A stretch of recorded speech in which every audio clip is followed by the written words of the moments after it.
Acá estamos a punto de tomarnos el taxi para ir a Isla Mujeres. ¿Cómo se preparan, chicos? Día soleado.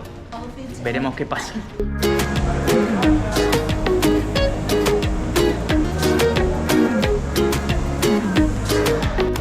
Tip importante para cuando vengan a Cancún: traigan repelente o cómprense uno por unos $25 acá en el hotel.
familia.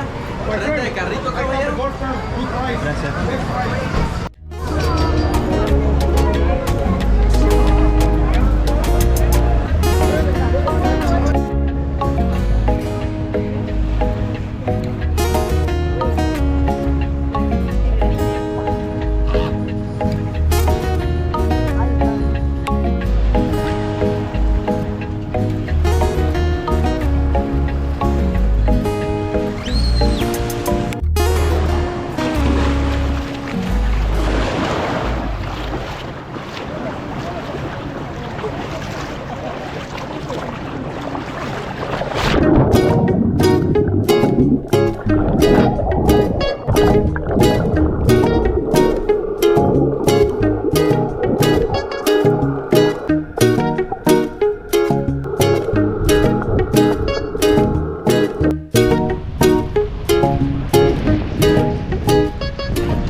Alimentándose la barra.